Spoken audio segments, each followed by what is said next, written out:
রাব্বুল আলামিনকে মহব্বত করার এক নম্বর কাজ হলো, এক নম্বর পদ্ধতি, সেটা হলো আল-ইজতিনাবু আনিশ শিরকে, আল্লাহর সাথে শিরক করা থেকে নিজেকে মুক্ত রাখা।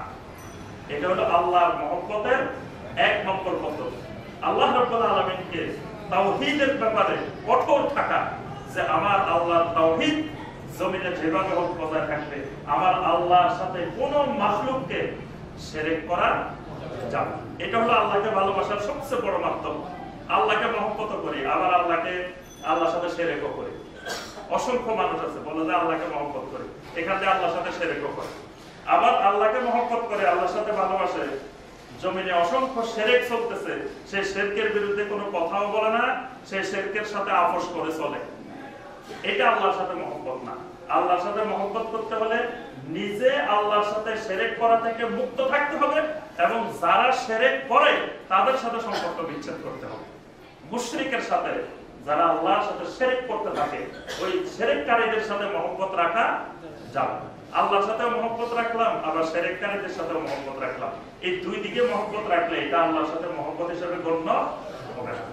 আল্লাহ পাক এর জন্য কোরআনে কারিমে বারবার বলছেন, ফালা তাজআলু লিল্লাহি আনদাদা ওয়া আনতুম তা'লামুন, খবরদার আল্লাহর সাথে কোনো কিছুকে সমকক্ষ বানিও না, আল্লাহর সাথে কোনো শিরক করিও না। শিরক এত মারাত্মক অপরাধ। ইন্নাল্লাহা লা ইয়াগফিরু আন ইউশরাকা বিহি ওয়া ইয়াগফিরু মা দুনা যালিকা লিমান ইয়াশা। আল্লাহ পাক সমস্ত গুনাহ ইচ্ছা করলে আল্লাহ মাফ করে দিতে পারেন, কিন্তু শিরকের গুনাহ আল্লাহ মাফ করবেন না। আল্লাহ নিজেই বারবার কোরআনে বলেছেন, খবরদার শিরকের গুনাহ আমি আল্লাহ মাফ করব না। হাদিসে কুদসির মধ্যে এসেছে, আল্লাহ পাক কিয়ামতের ময়দানে বান্দাকে ঘোষণা দিবেন, মাল্লাকিনি বিকুরাবিল আরদি খাতিয়াতান লা ইউশরিকু বিল্লাহি শাইআ লাকিতুহু বিমিসলিহা মাগফিরা। আমার কোন বান্দা যদি বিশাল বিশাল পাহাড় পরিমাণ গুনাহ নিয়ে আমি আল্লাহর কাছে হাজির হয়, কিন্তু লা ইউশরিকু বিল্লাহি শাইআ, আমি আল্লাহর সাথে কোনো কিছুকে শিরক করে নাই, আমার নাফরমানি করছে, গুনাহ করছে, কিন্তু আমার সাথে কখনো শিরক করে নাই, লাকিতুহু বিমিসলিহা মাগফিরা, আমি আল্লাহ যেই পরিমাণ গুনাহ নিয়ে এসে আমার সামনে হাজির হবে, আমি আল্লাহ সেই পরিমাণ মাগফিরাত নিয়ে তার সাথে মোলাকাত করব। সুবহানাল্লাহ। সেই যদি অহুদ পাহাড় পরিমাণ গুনাহ নিয়ে আসে, তো আমি আল্লাহর মাগফিরাতও এরকম অহুদ পাহাড় পরিমাণ তার সাথে দেখা করব। কিন্তু শর্ত একটাই, লা ইউশরিকু বিল্লাহি শাইআ, আল্লাহর সাথে কোনো শিরক করা যাবে না। এজন্য আমার সম্মানিত ভাইরা, আরব দেশের মানুষ, আরব বিশ্বের মানুষ, তারা, আমরা অনেকে বলি যে সুন্নত পড়ে না, নফল পড়ে না, ফরজ পড়ে দৌড় মারে, কিন্তু তাদের শিরক নাই, তাদের আমলে শিরক নাই, শিরক মুক্ত। আমল কম করুক অসুবিধা নেই, কিন্তু শিরক মুক্ত। কিন্তু আমি আপনি আমল করলাম বস্তায় বস্তায়, এখান থেকে শিরকও করি বস্তায় বস্তায়, তাহলে তো আমল করে লাভ। আগে প্রথম আমল হলো শিরক মুক্ত হওয়া, তাওহীদবাদী হওয়া, আল্লাহর একত্ববাদ বোঝা, তাওহীদ বোঝা। আশহাদু আল্লা ইলাহা ইল্লাল্লাহু ওয়াহদাহু লা শারীকা লাহু। ঈমানের মূল বিষয় হলো ওয়াহদাহু লা শারীকা লাহু। এই ওয়াহদাহু লা শারীকা লাহু যদি না থাকে, তো ঈমানে নাই। আপনি যদি সারাদিন নামাজ পড়েন, ঈমানে নেই, তাহলে নামাজে কাজ হবে? আগে নামাজ, সকল ইবাদত বন্দেগীর জন্য মূল শর্তই তো হলো ঈমান, তাওহীদ লাগে। তাহলে আল্লাহকে মহব্বত করার এক নম্বর পদ্ধতি হলো শিরক মুক্ত থাকা। দুই নম্বর পদ্ধতি আল্লাহকে মহব্বত করার, সেটি হলো জিকরুল্লাহ। বেশি বেশি করে আল্লাহ তাওহীদের স্বীকৃতি দিয়ে আল্লাহর বেশি বেশি জিকির করা, এবং সেই জিকিরও নবী সাল্লাল্লাহু আলাইহি ওয়াসাল্লাম যেভাবে জিকির করেছেন, সাহাবায়ে কেরাম যেভাবে জিকির করেছেন, হাদিসে আমাদেরকে যেভাবে জিকির শেখানো হয়েছে, এইভাবে সার্বক্ষণিক আল্লাহর জিকিরের, সার্বক্ষণিক পরিপূর্ণ বাক্যের জিকির করা। সুবহানাল্লাহ, আলহামদুলিল্লাহ, আল্লাহু আকবার, লা ইলাহা ইল্লাল্লাহ, সুবহানাল্লাহি ওয়া বিহামদিহি, সুবহানাল্লাহিল আযীম, সুবহানাল্লাহি ওয়াল হামদুলিল্লাহ, ওয়া লা ইলাহা ইল্লাল্লাহ, আল্লাহু আকবার। একজন আরেকজনকে দেখা হলো, আসসালামু আলাইকুম ওয়া রাহমাতুল্লাহি ওয়া বারাকাতুহু। এখানে দেখেন ওয়া রাহমাতুল্লাহ, আল্লাহর জিকির, ওয়া বারাকাতুহু, আল্লাহর জিকির। সালামের আদান প্রদানের মধ্যে আল্লাহর জিকির। তারপরে একজন আরেকজনের জন্য দোয়া করা, হাইয়াকাল্লাহ, বারাকাল্লাহু ফিক, জাযাকাল্লাহু খাইরান, এগুলো সব আল্লাহর জিকির। নবী সাল্লাল্লাহু আলাইহি ওয়াসাল্লামের উপরে বেশি বেশি দরুদ পেশ করা, এটাও আল্লাহর জিকির। কারণ আপনি নবী সাল্লাল্লাহু আলাইহি ওয়াসাল্লামের উপরে দরুদ পেশ করবেন, প্রথমে বলবেন আল্লাহুম্মা সাল্লি আলা মুহাম্মদ, আল্লাহর জিকির হবে। অর্থাৎ এই জিকিরের মধ্যে বেশি বেশি থাকা, এটা আল্লাহকে ভালোবাসার বড় একটি মাধ্যম, বড় পদ্ধতি। তারপরে সবচেয়ে বড় জিকরুল্লাহ কোনটা? সালাত। নামাজ হলো সবচেয়ে বড় আল্লাহর জিকির। নামাজ পড়েন না, এমনি লাভ দিয়ে জিকির করেন, তারপরে তোষকের নিচে শুয়ে শুয়ে জিকির করেন, ফজরের সময় ঘুম থেকে উঠেন না, ওইটা জিকির হবে না। জিকির হলো আল্লাহ পাক স্পষ্ট ভাষায় বলছেন, ইন্নাস সালাতা তানহা আনিল ফাহশাই ওয়াল মুনকার ওয়ালা যিকরুল্লাহি আকবার ওয়ালা যিকরুল্লাহি আকবার। সবচেয়ে আকবার জিকির, বড় জিকির হলো সালাত। সালাতের শুরু থেকে শেষ পর্যন্ত আল্লাহ পাক জিকিরের যতগুলা বাক্য আছে সবগুলা বাক্য নামাজের মধ্যে আছে। নামাজ পুরাটাই আগাগোড়াই জিকির। আপনি নামাজের মধ্যে সুবহানাল্লাহ আছে না? সুবহান রাব্বিয়াল আযীম, সুবহান রাব্বিয়াল আযীম, সুবহান রাব্বিয়াল আলা, সুবহান রাব্বিয়াল আলা। রুকুর মধ্যে বলতেছেন, সাজদার মধ্যে বলতেছেন, সালাত শেষ করতে বলতেছেন সুবহানাকা আল্লাহুম্মা বিহামদিকা। তাহলে কতবার সুবহানাল্লাহ জিকির করতেছেন? আলহামদুলিল্লাহ আছে না? প্রত্যেক রাকাতের শুরুতে আলহামদুলিল্লাহি রাব্বিল আলামিন, আলহামদুলিল্লাহ রাব্বিল আলামিন ছাড়া তো নামাজ হবে না। প্রত্যেক রাকাতে রাকাতে আলহামদুলিল্লাহর জিকির আছে। আল্লাহু আকবারের জিকির একেবারে রুকুতে যাওয়ার সময় আল্লাহু আকবার, সাজদা দেওয়ার সময় আল্লাহু আকবার, ওঠার সময় আল্লাহু আকবার। কত পুরো সালাতটাকে আল্লাহ পাক জিকির দিয়ে সাজিয়েছেন। এজন্য আল্লাহ বলেছেন ওয়ালা যিকরুল্লাহি আকবার। এটা হলো সবচেয়ে বড় জিকির, আকবার জিকির। তাহলে আল্লাহকে ভালোবাসার বড় মাধ্যম আল্লাহর জিকির। 3 নম্বর আল্লাহ রাব্বুল আলামিনকে ভালোবাসার মাধ্যম হলো আল-ইসতিমসাক বিকিতাবিল্লাহ, আল্লাহর কিতাবকে শক্ত করে ধরা। কারণ আমি যে আল্লাহকে মহব্বত করি সেই আল্লাহকে দেখি আমরা? কেউ দেখছেন আল্লাহকে? রাসূলকে অনেকে স্বপ্নে দেখে, আল্লাহকে স্বপ্নে দেখে এরকম শুনিনি। তবে একজন নাকি দেখছে, ইমাম আবু হানিফা রাহমাতুল্লাহ আলাইহি। ইমাম আবু হানিফা রাহমাতুল্লাহ আলাইহি 101 বার আল্লাহকে স্বপ্নে দেখছে। এই কথা আপনারা শুনছেন কিনা জানি না। আমি শুনছি ছোটবেলা থেকে যে ইমাম আবু হানিফা রাহমাতুল্লাহ আলাইহি 101 বার নাকি আল্লাহকে স্বপ্নে দেখছে। অন্যদের ব্যাপারে শুনি যে রাসূলকে স্বপ্নে দেখছে, কিন্তু এটা শুনছি যে আল্লাহকেও নাকি স্বপ্নে দেখছে। আর কি রকম দেখছে, কেমন দেখছে, ইমাম আবু হানিফা রাহমাতুল্লাহ আলাইহি থেকে কোনো বর্ণনা কিন্তু নাই। এখন ওটা যিনি বলছেন উনিও কিভাবে জানছেন? উনি জানার আর ওনার আল্লাহ জানেন যে কেমনে শুনছেন, কেমনে জানছেন। অর্থাৎ আল্লাহ রাব্বুল আলামিনকে এত মহব্বত করি, কিন্তু আল্লাহকে আমরা দেখি না। আল্লাহকে দেখার একটা জিনিস আছে, সেই জিনিসটা কি? আল্লাহর কালাম আছে। কালাম, কালাম মানে কি? কথা। আল্লাহকে পাচ্ছেন না আপনি, কিন্তু আল্লাহর কথাটা পাচ্ছেন। আমরা অনেক সময় দেখবেন রাসূলকে পাচ্ছি না, রাসূল আমাদের সামনে এখন নাই, কিন্তু রাসূলের পাচ্ছি কি? রাসূলের হাদিস পাচ্ছি না, হাদিসগুলোকে রাসূলের কথা, রাসূলের কথাগুলোকে পাচ্ছি। আল্লাহকে পাচ্ছি না, আল্লাহকে মহব্বত করি, তাহলে আল্লাহর কথাগুলো তো আছে, আল্লাহর কালাম তো আমাদের সামনে আছে। তাহলে আল্লাহর কালামকে মহব্বত করা, আল্লাহকে মহব্বত করা। কারণ আল্লাহর কালামকে মহব্বত করা মানে আল্লাহর কথাকে মহব্বত করা, মানে আল্লাহকে মহব্বত করা। ধরেন এই যে আমরা যে আলোচনাগুলো করতেছি, একজন ভাই দেখা যায় আমেরিকা আছে, ব্রিটেন আছে, আমাদেরকে দেখেও না, আমাদের সাথে সাক্ষাৎ হয়, কিন্তু আমাদের কথাগুলো তার কাছে খুব ভালো লাগে। আমাদের কথাগুলোকে মহব্বত করা মানে কি? আমাদেরকেই তো মহব্বত করে। আমাদের আলোচনাকে মহব্বত করেন, তার অর্থ হলো আমাদেরকে মহব্বত করেন।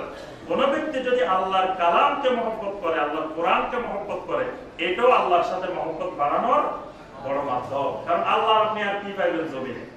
আল্লাহকে ভালোবাসার, আল্লাহকে ধরার আর কি পাইবেন? আল্লাহকে ধরার, আল্লাহকে মহব্বত করার বড় মাধ্যম হলো আল্লাহর কিতাব, আল্লাহর কালাম। কোরআনকে বলা হয় আল্লাহর কালাম। কালাম মানে আল্লাহর কথা। এই আল্লাহর কথাগুলো বারবার আপনি তেলাওয়াত করতে থাকেন। যত তেলাওয়াত করবেন আল্লাহর সাথে আপনার মহব্বত, ভালোবাসা তত গাঢ় হবে। আল্লাহর কথা যত শুনবেন, আল্লাহর কথা যত বুঝবেন, আল্লাহর কথা যত আমল করবেন, তত আল্লাহর সাথে মহব্বত বৃদ্ধি পেতে থাকে। 4 নম্বরে আল্লাহর সাথে মহব্বত করার মাধ্যম হলো মুতাবাআতুন নবী সাল্লাল্লাহু আলাইহি ওয়াসাল্লাম। নবী সাল্লাল্লাহু আলাইহি ওয়াসাল্লামের সুন্নতের ইত্তেবা, নবী সাল্লাল্লাহু আলাইহি ওয়াসাল্লামের সুন্নত মেনে চলা, এটা আল্লাহকে ভালোবাসার মাধ্যম। আল্লাহ তাকে স্পষ্ট ঘোষণা দিয়েছেন সূরা আল ইমরানের 31 নম্বর আয়াতে, কুল ইন কুনতুম তুহিব্বুনাল্লাহা ফাত্তাবিউনি। দুনিয়ার মানুষ যদি আল্লাহকে মহব্বত করতে চাও, আল্লাহকে ভালোবাসতে চাও, ফাত্তাবিউনি, তাহলে আমার মহব্বত অনুসরণ করো, আমার ইত্তেবা করো। রাসূলের ইত্তেবা লাগবে। তাহলে আপনি আল্লাহকে ভালোবাসতে হলে আপনার দাড়ি নেই, আপনি বলেন যে আমি আল্লাহকে ভালোবাসি, ভালোবাসা হবে? কারণ রাসূলের সুন্নতের ইত্তেবা করেন নাই। তারপরে আপনার নবী সাল্লাল্লাহু আলাইহি ওয়াসাল্লামের যতগুলো সুন্নত আছে, এই সুন্নত আপনার আমলের মধ্যে নাই, জীবনের মধ্যে নাই। সুন্নতের ভালোবাসা নাই, সুন্নতের ইত্তেবা নাই, এমনি আল্লাহকে ভালোবাসা। আমরা বর্তমানে অনেক মাহবুবের খোদা, যে আল্লাহকে মহব্বতের মানুষ দেখি, আশেকে এলাহি, যে আল্লাহকে মহব্বত করে কিন্তু মাহবুবের খোদাকে মহব্বত করে, এরকম অসংখ্য দেখি। কিন্তু তাদের মধ্যে সুন্নতের কোন একটা মানে গাঁজা খায়, দরবারে বসে বসে গাঁজা খায়, মদ খায়, সিগারেট খায়, এমনি আল্লাহর মহব্বতকারী। তারা সবাই মাহবুবের খোদা, আশেকে এলাহি, আল্লাহর পাগল। এগুলা নাকি সব, এগুলা আল্লাহর পাগল না, এগুলো হলো মাহবুবের শয়তান। এগুলো শয়তানের মহব্বতকারী, শয়তানের পাগল। আল্লাহর মহব্বতকারী হলে আল্লাহ পাক স্পষ্ট ভাষায় সূরা আল ইমরানের 31 নম্বর আয়াতে বলেছেন, ইন কুনতুম তুহিব্বুনাল্লাহ ফাত্তাবিউনি। আল্লাহর মহব্বতকারী হবে এক নম্বর সুন্নতের ইত্তেবাকারী। ইউহিব্বুকুমুল্লাহ, যদি সুন্নতের ইবাদত করে, ইত্তেবা করে, তাহলে আল্লাহও তাকে মহব্বত করবে। সুবহানাল্লাহ। ওয়া ইয়াগফির লাকুম যুনুবাকুম, এবং আল্লাহ পাক তার সকল গুনাহগুলোকে মাফ করে দিবেন। সুবহানাল্লাহ। আল্লাহ যারে মহব্বত করবেন তার সকল গুনাহ আল্লাহ মাফ করে দিবেন। আল্লাহর সাথে যদি ভালোবাসা হয়ে যায়, তাহলে আল্লাহই তো সব, বিচারের মালিক, ক্ষমতার মালিক, হিসাব নেওয়ার মালিক, সবই তো আল্লাহ। যে আল্লাহ হিসাব নেবেন, সবকিছু করবেন, তার সাথে যদি আমার মহব্বত গড়ে উঠে, তাহলে আর আমার গুনাহ কি, সবই তো আল্লাহ রাব্বুল আলামিন মাফ করে দিবেন। সুবহানাল্লাহ। আল্লাহর সাথে মহব্বত বাড়ানোর বড় মাধ্যম হলো আমাল সালেহা, নেক আমল বেশি বেশি করা, আল্লাহর ইবাদত বেশি বেশি করা। আল্লাহ আমাদেরকে তৈরি করেছেন কিসের জন্য? ইবাদতের জন্য। তো ইবাদত যে বান্দা যত বেশি করে আল্লাহর ইবাদত, ওই বান্দাকে আল্লাহ রাব্বুল আলামিন তত বেশি মহব্বত করে। তাহলে ইবাদত, ফরজ ইবাদতের পরেও বেশি বেশি করে নফল ইবাদত, নফল ইবাদত বেশি করতে হবে। ফরজের পরেও আপনি ফরজ নামাজ 5 ওয়াক্ত পড়েন, বেশি বেশি সুন্নাত, বেশি বেশি নফল আদায় করতে হবে। ফরজ রোজা রমজান মাসে রাখলাম, আর বাকি 11 মাস রোজার খবরে নাই। আল্লাহর মহব্বত করতে হলে বাকি 11 মাসেও সুন্নাত, নফল কিছু কিছু রোজা রাখতে হবে। ফরজ যাকাত আদায়ের পরেও নফল সাদাকা, নফল দান খয়রাত করতে হবে। এইভাবে ফরজ ইবাদতের পরেও নফল ইবাদত বাড়াইতে হবে। তাহলে আল্লাহ রাব্বুল আলামিনের সাথে ইবাদত যত বাড়বে, আল্লাহর সাথে মহব্বত তত বাড়বে। 6 নম্বরে আল্লাহর সাথে মহব্বত করার বড় মাধ্যম হলো কোরআনে কারিমে আল্লাহর কালাম। যখন আপনি পড়া শুরু করবেন, আল্লাহর কালামকে যখন মহব্বত শুরু করবেন, দেখবেন যে আল্লাহ পাক কোরআনের পাতায় পাতায় বলছেন, ওয়াল্লাহু ইউহিব্বুল মুহসিনিন, ওয়াল্লাহু ইউহিব্বুল মুত্তাকিন, ওয়াল্লাহু ইউহিব্বুল মুতাওয়াক্কিলিন, ওয়াল্লাহু ইউহিব্বুস সাবিরিন। এরকম দেখবেন যে অসংখ্য কথা আছে। আল্লাহ তাওয়াক্কুলকারীদেরকে আল্লাহ ভালোবাসেন, সবরকারীদেরকে আল্লাহ ভালোবাসেন, মুত্তাকিদেরকে আল্লাহ ভালোবাসেন, মুহসিনদেরকে আল্লাহ ভালোবাসেন। এই কথাগুলো কোরআনে বারবার আছে। দেখবেন এরকম অসংখ্য গুণের কথা আছে। তাহলে যেই গুণগুলোকে আল্লাহ ভালোবাসেন, সেই গুণগুলোকে নিজের মধ্যে গ্রহণ করা। যেমন আল্লাহ পাক তাকওয়া ভালোবাসেন, মুত্তাকিনদেরকে আল্লাহ মহব্বত করেন। বাস তাকওয়ার গুণ আমার মধ্যে ঢুকানো, এটা আল্লাহর মহব্বত, আল্লাহর সাথে ভালোবাসা বাস্তব। আল্লাহ পাক তাওয়াক্কুল পছন্দ করেন। তাওয়াক্কুল, আল্লাহর উপরে তাওয়াক্কুল করা। আল্লাহ পাক ইন্নাল্লাহা ইউহিব্বুল মুতাওয়াক্কিলিন, যারা আল্লাহর উপরে তাওয়াক্কুল করে আল্লাহ তাদেরকে মহব্বত করেন। এখন আল্লাহর উপরে তাওয়াক্কুল করলেন, আবার তাবিজ তোমারও ব্যবহার করলেন, তাহলে আল্লাহর উপরে মহব্বত আছে? আপনার আল্লাহর উপরে তাওয়াক্কুলে নাই, তাওয়াক্কুল চলে গেছে আপনার ওই তাবিজ তোমারের উপরে, তাহলে আল্লাহর মহব্বত এখানে নষ্ট হয়ে যাবে। আল্লাহ পাকের জন্য বারবার কোরআনে বলছেন, আল্লাহু ইউহিব্বুল মুতাওয়াক্কিলিন। তাওয়াক্কুলের শিরক করা যাবে না। তারপরে আপনার সবরকারীদেরকে আল্লাহ ভালোবাসেন, তারপরে আদলকারীদেরকে আল্লাহ ভালোবাসেন, তাওবাকারীদেরকে আল্লাহ ভালোবাসেন। এরকম দেখবেন যে কোরআনে কারিমে অসংখ্য গুণের কথা আল্লাহ বলছেন, এই গুণগুলোকে আল্লাহ ভালোবাসেন। আবার কিছু কিছু গুণের কথা বলছেন, আল্লাহু লা ইউহিব্বুজ জালিমিন। কোন জায়গায় আসছে ইউহিব্বু, কোন ক্ষেত্রে আসছে লা ইউহিব্বু। যেখানে আসছে ইউহিব্বু সেগুলো নিজের মধ্যে ঢুকাইতে হবে, আর যেখানে আসছে লা ইউহিব্বু সেগুলো ছেড়ে দিতে হবে। আল্লাহ বলছে, আল্লাহু লা ইউহিব্বুজ জালিমিন। আল্লাহ জালেমদেরকে মহব্বত করেন না। বাস তাহলে জালেম হওয়া যাবে, জালেম ছেড়ে দিতে হবে, জুলুম ছেড়ে দিতে হবে, যেহেতু আল্লাহ পছন্দ করেন না। তারপর আল্লাহ পাক বলছে, মিথ্যাবাদীদেরকে আল্লাহ পছন্দ করেন না, তাহলে মিথ্যা ছেড়ে দিতে হবে। কাফেরদেরকে আল্লাহ পছন্দ করেন না, তাহলে কুফরি ছেড়ে দিতে হবে। ফাসিকদেরকে আল্লাহ পছন্দ করেন না, ফাসিককে ছেড়ে দিতে হবে। অর্থাৎ আল্লাহর কালামের মধ্যে যেখানে লা ইউহিব্বু আসছে সেগুলো ছেড়ে দিতে হবে, যেখানে ইউহিব্বু আসছে সেগুলো ধারণ করতে হবে। আল্লাহর মহব্বতের আরেকটি বড় মাধ্যম হলো আল্লাহর ইবাদত করতে হবে বিল হুব্বি ওয়াল খাউফি ওয়ার রাজা। আল্লাহর ইবাদত মহব্বতের সাথে করতে হবে। আল্লাহর ইবাদত গুলো মহব্বতের সাথে করতে হবে। ইবাদত শুধু গদ বাঁধা করলাম আর আসলাম গেলাম তা হবে না। আল্লাহর সাথে মহব্বত করার মাধ্যম হলো, ভালোবাসার মাধ্যম আল্লাহর ইবাদত গুলো মজা সহকারে, মানে একেবারে আল্লাহর সাথে ভালোবাসা সহকারে সালাত আদায় করতে হবে। যত ইবাদত আছে সবগুলাই আল্লাহর সাথে ভালোবাসার ভিত্তিতে, মানে ইবাদত করতেছি মনে মনে খুশির সাথে ইবাদত করতে হবে, নারাজের সাথে ইবাদত না। যে নামাজ পড়তেছি ভালো লাগে না পড়তে, তারপরেও সবাই কি করবো নামাজ না পড়তে, বুড়া হয়ে গেছি বাড়িতে নামাজ না পড়ে বসে থাকলে ছেলে মেয়েরা কি করবো, বেয়াইরা কি করবো, নামাজ পড়ে না বুড়া মানুষ, এজন্য চলে আসলাম মসজিদে। এরকম খেলা করে মসজিদে আসলে তখন আল্লাহর মহব্বত ওই ইবাদতের মধ্যে থাকে না। ইবাদতের মধ্যে মহব্বতটা থাকতে হলে ওই ইবাদতটার দিকে আসতে হবে মহব্বতের সাথে, এবং শুধুমাত্র আল্লাহর মহব্বতে। সর্বশেষ আমরা যেটি বলবো যে আল্লাহর মহব্বত বাড়ানোর বড় একটি উপায় হলো মহব্বতুল মান আহাব্বাহুল্লাহ। যারা আল্লাহকে মহব্বত করে তাদেরকে মহব্বত করা, মানে আল্লাহর জমিনে যে মানুষগুলো আল্লাহকে মহব্বত করে, যাদের কাছে আল্লাহর ভালোবাসা হচ্ছে অগ্রাধিকার, ওই মহব্বতকারী মানুষগুলোকে মহব্বত করা। কারণ ওই মহব্বতকারী মানুষগুলোকে মহব্বত করলে তার থেকে ওই মহব্বতের গুণ আমিও শিখতে পারবো। একজন মহব্বতকারীকে একজন আল্লাহর বান্দা উনি আল্লাহকে মহব্বত করেন, তাহলে উনার সাথে আমি যখন উনাকে মহব্বত করব, তো উনি যেভাবে আল্লাহকে মহব্বত করেন আমি শিখবো, আমিও আল্লাহকে মহব্বত করব। এবং যাকে মহব্বত করে আল্লাহ রাসূল বলেন যে আনতা মা মান আহবাবতা, তুমি যাকে মহব্বত করো কিয়ামতের ময়দানে হাসর নসর কার সাথে হবে। বাস ওই ভালো মানুষগুলোকে যখন তুমি মহব্বত করবা, তখন ওই ভালো মানুষগুলোর সাথে তোমার হাসর নসর হবে। এবং ওই আল্লাহকে মহব্বতকারী কৃষ্টি কালচার আমল আখলাক তোমার মধ্যে আসবে। এই জন্য আল্লাহকে ভালোবাসার বড় মাধ্যম হলো মহব্বতুল মান আহাব্বাহুল্লাহ। এই জন্য আল্লাহ রাসূল বলেছেন মান আহাব্বা লিল্লাহ ওয়া আবগাদা লিল্লাহ ওয়া আতা লিল্লাহ ওয়া মানা লিল্লাহ ফাকাদ ইসতাকমালাল ঈমান। যে ব্যক্তি কাউকে মহব্বত করে এটাও আল্লাহর কারণে, কাউকে অপছন্দ করে এটাও আল্লাহর কারণে, কাউকে কিছু দেয় এটাও আল্লাহর কারণে, কাউকে কিছু দেয় না এটাও আল্লাহর কারণে। মানে ওই ব্যক্তি মহব্বত করে কাউকে আল্লাহর কারণে, আবার অপছন্দ করে আল্লাহর কারণে, দেও আল্লাহর কারণে, নাও দেয় আল্লাহর কারণে। ফাকাদ ইসতাকমালাল ঈমান, আল্লাহ রাসূল বলেন এই লোকের ঈমান পরিপূর্ণ ঈমান। সুবহানাল্লাহ। অর্থাৎ আল্লাহর মহব্বতে সবকিছু করতে হবে। আমি কাউকে পছন্দ করি, কাউকে ভালোবাসি, সেটাও আল্লাহর কারণে, আবার কাউকে পছন্দ করি না সেটাও হবে আল্লাহর কারণে। এরকম যদি হয় ফাকাদ ইসতাকমালাল ঈমান। সম্মানিত ভাইয়েরা, আমরা সংক্ষিপ্তভাবে আল্লাহর মহব্বতের উপরে যে আলোচনা করলাম, আমরা আল্লাহকে ভালোবাসা দরকার। আল্লাহ আমাদেরকে ইবাদতের জন্যই তৈরি করেছেন এবং আল্লাহ আমাদেরকে অনেক বেশি মহব্বত করেন। আল্লাহ পাক অনেক মহব্বত করে কিন্তু আমাকে আপনাকে বানাইছেন।